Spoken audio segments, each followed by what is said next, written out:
टवाळ बसली होती गावकोसावर.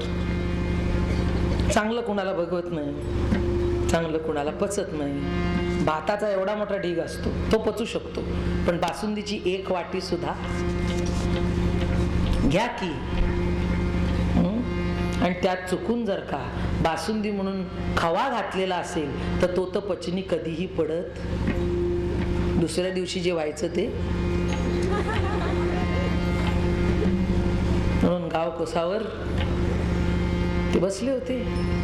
आणि एक दुपारची वेळ, एक ब्राह्मण, कळलं की नाही, माती अंगाला लागलेली, घामाच्या धारा, साधा जोशकी करून जगणारा आणि अतिशय त्रस्त अवस्थेत पैठणात प्रवेश करत होता. अशा गिरायकांचीच वाट हे बघत असतात. कळलं? हे मोरके शोधत असतात. स्वतः पाठी राहायचं आणि दुसऱ्याला पुढे सरकवून आपलं जे काही वितुष्ट आणण्याचं काम करायचं असेल ते साधून घ्यायचं. कळलं की नाही? वर तर अजिबात तो मनुष्य दिसणार नाही की आपण या फुसकीच्या पाठी आहे, पण ते करून तर असा घेणार आणि बकरा तो बिचारा जो येडा असतो पुढचा तो होऊन जातो. झालं असं. तो बिचारा दमलेला, त्रस्त, घामाच्या धारा. ए बाबा म्हणाले, कुठे चालला? असा का घाबरलेला दिसतोयस, दमलेला दिसतोयस? नाही म्हणाले, काय करावं, मुलीचं लग्न ठरलंय, पण जो लग्नाचा खर्च आहे तो लग्न करण्याची, करून देण्याची माझी ऐपत नाही. आणि शब्द तो देऊन बसलो की कन्यादान करीन. आता काय करावं अशी भीती वाटते. एवढा काय घाबरतोस म्हणाले, इकडे ये, इकडे ये,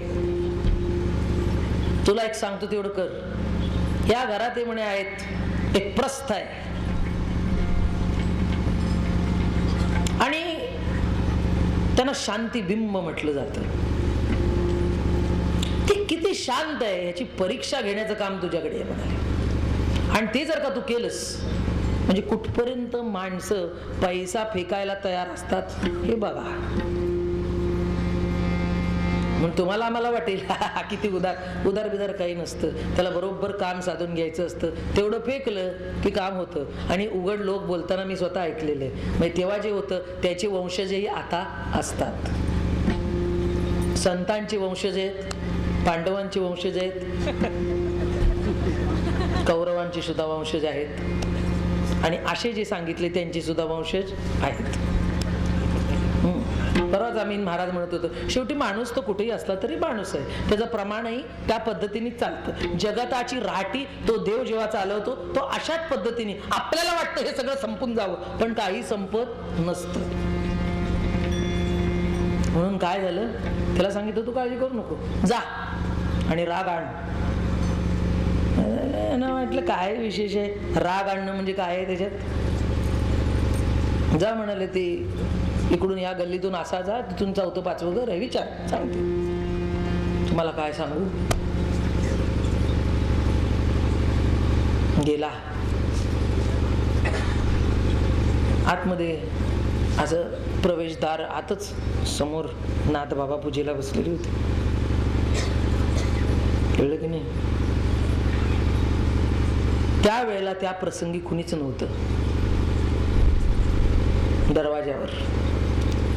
म्हणून असं झालं, चपली सकट तो ब्राह्मण आत गेला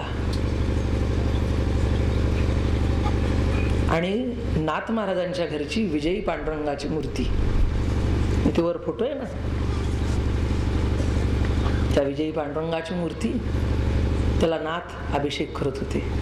पूजा चालली होती नाथ महाराजांची, डोळे झाकलेले होते आणि असे ध्यानस्थ बसलेले असताना हा बाबा आला. विचार करा, चपली सकट जाऊन नाथांच्या मांडीवर पटकन बसला. म्हणजे मूल जसं दमून येतं की नाही, आणि आईच्या मांडीवर पटकन बसतं, ती आई अशी उडते खाटकन. काय झालं म्हणून, हे तर पांडुरंगाच्या ध्यानात होते. खाडकन त्या समाधीतून बाहेर आले, बघत बसले. बघितलं तरी अवतार, पण आपल्यासाठी अवतार आहे. जिथे आपलेपणाची भावना असते, हे माझच आहे, हे विश्वची माझे घर, ऐसी मती जयाची थोर, किंबहुना चराचर आपणची झाला. असा हात वर केला. त्याला वाटलं आता थोबाडीत बसते आपल्याला. कळलं, पण काहीच केलं नाही. नाथबाबांनी गालावरनं घामाच्या धारा लागल्या होत्या, त्या अशा पुसल्या. तुम्हाला वाटेल एवढा घाणेरडेपणा कुठला? अरे तो तर ब्राह्मण होता. तिथे अस्पृश्याच्या मुलाला कडेवर घेताना काहीच वाटलं नाही. तिथे काय सांगता तुम्ही? कळलं, घाम पुसला, उपरणं घेतलं, पुसला. बाबा दमलास का? त्याचा जो आ वाचला गेला, हा म्हणजे किती किडे आत गेले असतील मला माहिती नाही. तो आ असाच वाचलेला राहील. आणि आता अशी जी किडे आहेत ना आपल्या कीर्तनात, इतका त्रास दिलाय त्यांनी.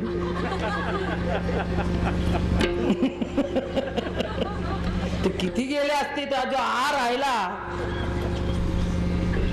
तो असा मिटेच ना. मग उठवलं. तेवढ्यात आईसाहेब आल्या. अगं बघ म्हणाले, आईनं दुपारच्या जेवणाच्या वेळेलाच पांडुरंग आलेत. जा, जेवायची पानं भुकेलेले दिसत आहेत, चला पानं घ्या थोड्या वेळाने. आणि आहे अहो असं कसं, या म्हणाले. कपडे बिपडे बदलायला दे. गरम पाणी काढलं. कसं काय, ऐकताना बरं वाटतंय का? करून बघा. म्हणजे नुसतं असा करणाऱ्याला नाही, तुम्ही जेवायला बसताना अगदी मित्र येऊ द्या, अवस्था काय आलं का असं करता, आणि अगदी जोरात आपटून. फक्त आपटता येत नाही म्हणून, पण आतून आपटलेलं असतं, नसत्या वेळेला आलं. आणि हे तर अशा अवस्थेत. गंगाळ काढलं, गरम पाणी, आंघोळीला पाणी दिलं. आणि तुम्हाला काय सांगू, आंघोळ बिंघोळ घातली, नवीन कपडे घालायला दिले, आणि म्हणाले चला. आईसाहेबांनी पुरणपोळीचा रेट पाचून होताच. गावबा त्याच्यावरच वाढला. गावबा महाराज त्याच्यावरच वाढले. म्हणूनच रामायण लिहिलं गेलं. निर्मळ भागीरथी. गुरु कृपेचं निर्माल्य जर का तुम्हाला बघायचं असेल, नाथ महाराजांच्यात बघा. ज्याला लिहिता वाचता येत नव्हतं त्यांनी रामायण पूर्ण करणं, लिहिणं नाही. तिथे तुलना नव्हती. जर का लिहिलं असतं तर नाथ महाराजांची तुलना होऊ शकली नसती. इथे इकडचं पान नाथ महाराज की दुसरं पान गावबा. सोपं आहे का? काय सोपं वाटलं तुम्हाला? या बाबा महाराज नंतर कीर्तन करून दाखवा. अरे काय कळतंय का? सोपं नव्हतं. कळलं की नाही? इकडचं पान कोण? नाथ महाराज. दुसरं पान गावबा. पण त्या पाचून त्यांनी काम केलेलं होतं. पांडुरंगाला रोज, कळलं की नाही, पुरणपोळीचा गर्भित, म्हणून आशीर्वाद सुद्धा गर्भित होता. असा मोकळा डोकळा फुकटचा नव्हता. आमचा आशीर्वाद. अरे काय आशीर्वाद? प्रचिती कशाचीच येत नाही. कसला मोकळा आशीर्वाद? ते दिसलं पाहिजे ना. कळलं की नाही? ती लक्षणा भक्ती आहे. ती लक्षणं दिसली पाहिजेत ना त्या भक्ती प्रेमाची. जशी स्त्री जेव्हा गरोदर राहते की नाही, 6-7 दिवस जरी उलटून गेली तरी म्हातारी सांगते आहे बर का, ती लक्षणं आहेत. तसं आम्ही भक्ती करतो, नाही लक्षणं दिसू द्या. गर्भित ज्ञानोत्तर प्रेम लक्षणा भक्ती. म्हणून लक्षणा भक्ती म्हणजे काय? लक्षणावरनं जाऊन ती लक्षणावर नीट लक्ष ठेवा. म्हणून तो गर्भित नैवेद्य होता. आईसाहेब आल्या, पुरणपोळी वाढली, कटाची आमटी, बटाट्याची सुकी भाजी, आणि सोन्याच्या चरबीनी तूप. म्हणून ती सोन्याची जी चरबी होती की नाही, ती दादा महाराजांनी उचलली.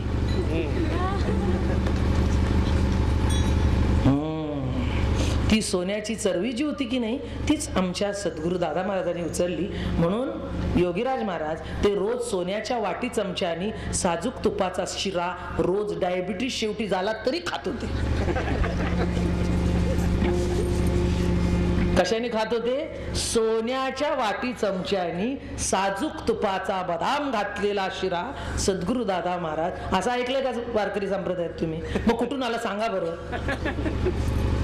मग तेच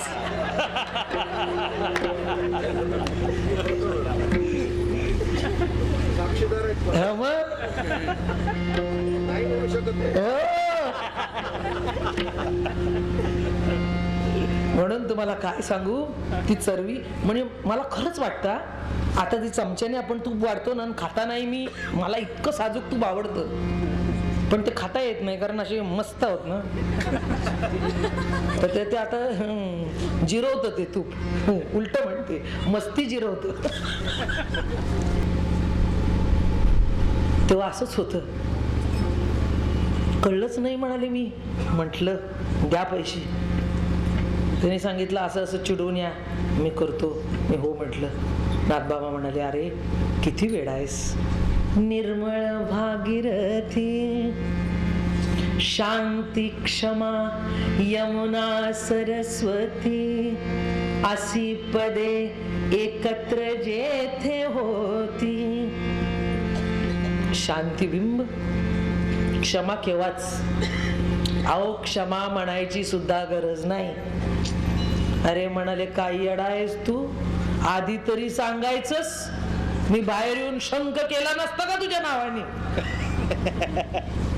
जोरात ओरडलो असतो की 4 शिव्या असडल्या असत्या. हे घे म्हणाले, किती रुपये पाहिजे तुला, किती लग्नाचा खर्च आहे, हे घे, त्याच्यावर हे घे, आणि अजून सांगतो म्हणाले तुला तिकडे जा, बाहेर पड, मी ओरडतो, त्यांच्याकडनंही वसुली करून घे. पण मी हे दिलं का?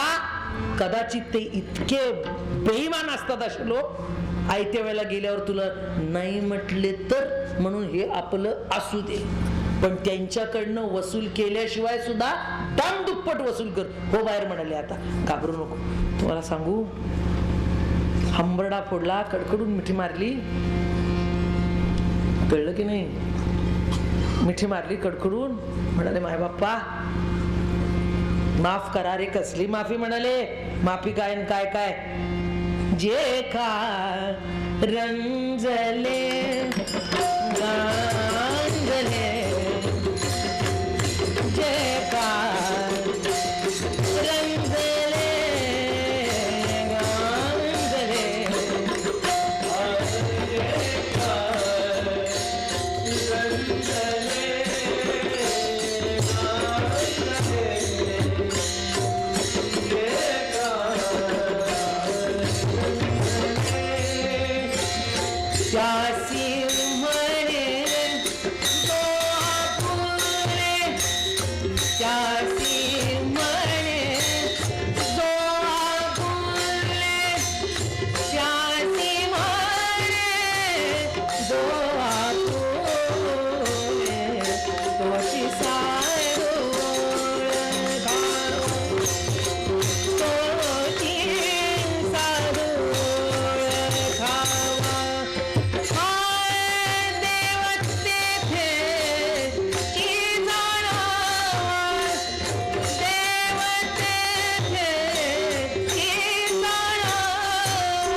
म्हणून संत दरबारात संतापुढे रडायला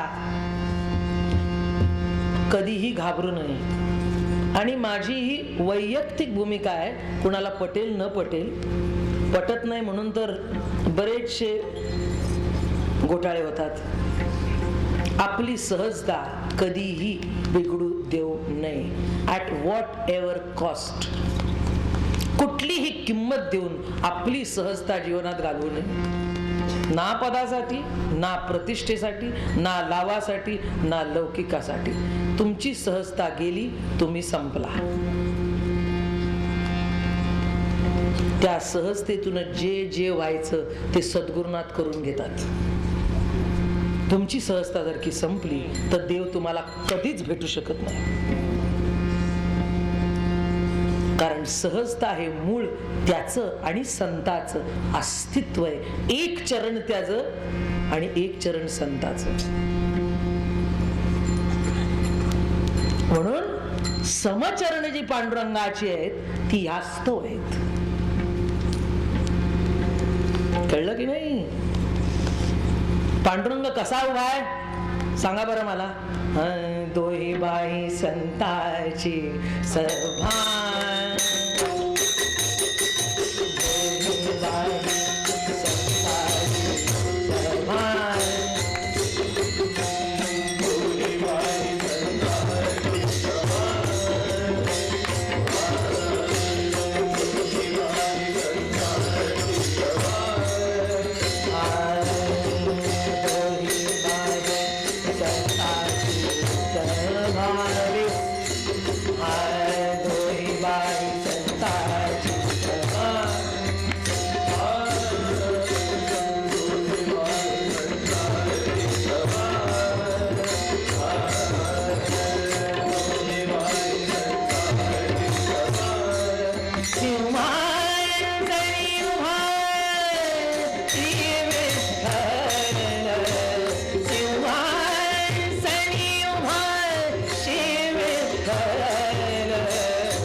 कळलं का?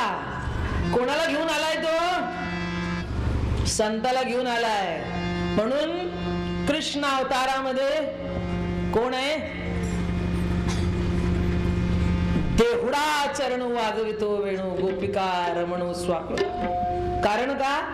सम विषम हे जगताच प्रतिबिंब त्याच्यात आहे. इथे बिंबच आहे. कळलं की नाही? काय? जगताचं प्रतिबिंब आहे. सगळं करून दाखवलं. लोकांकडनं शिव्या बसून घेतल्या, चोर जार शिकामणी, पण घाबरला नाही. तो म्हणतो सांगतोस कोणाला? हे सगळं माझंच आहे. हेच तुला दाखवण्याचा माझा प्रयत्न आहे. आणि तू मला काय शिकवतोस?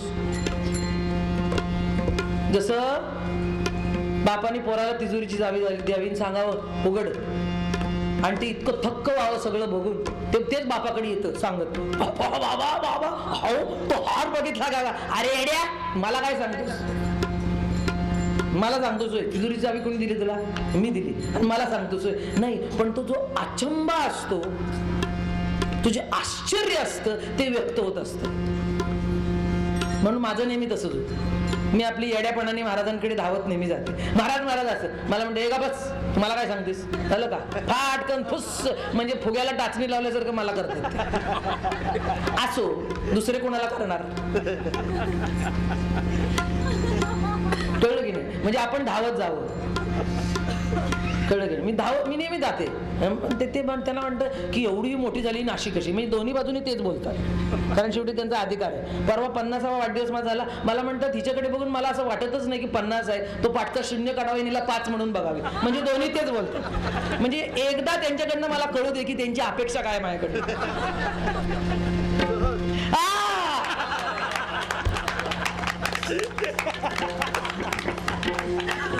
हा मोठ्यातला मोठा दागिना आहे माझा आज मिळालेला आशीर्वाद. बस, कळलं की नाही? म्हणून काय सांगत होते, सम आणि विषम हे कृष्ण परमात्मा आहे. पण पांडुरंग कसा आला, कळलं की नाही? दादा महाराज आमचे म्हणायचे, यार ने मुझे आईना बनाया आपका चेहरा देखने वास्ते. येथे आप म्हणजे कोण? यार ने मुझे आईना बनाया आपका चेहरा देखने, म्हणजे स्वतःचाच रूप बघण्यासाठी ही विश्व निर्माण केलं त्यांनी. यार ने मुझे आईना बनाया आपका चेहरा देखने वास्ते. तसं ते कृष्ण अवतार. पण कृष्ण अवतार थोडासा सततच एका पद्धतीने मोठी व्यक्ती सुद्धा चालू शकत नाही. त्याची प्रतिष्ठा सुद्धा, त्या प्रतिष्ठेत तुझा तो सतत वागरू शकत नाही. बाबा महाराज जरी असले तरी 2.5 तास झाल्यावर ते घड्याळ बघायला लागतात आणि गाडीत बसले की पहिले हे असं उचलतात आणि पाठी देतात. कोण का पाठी असे ना फेकून देतात.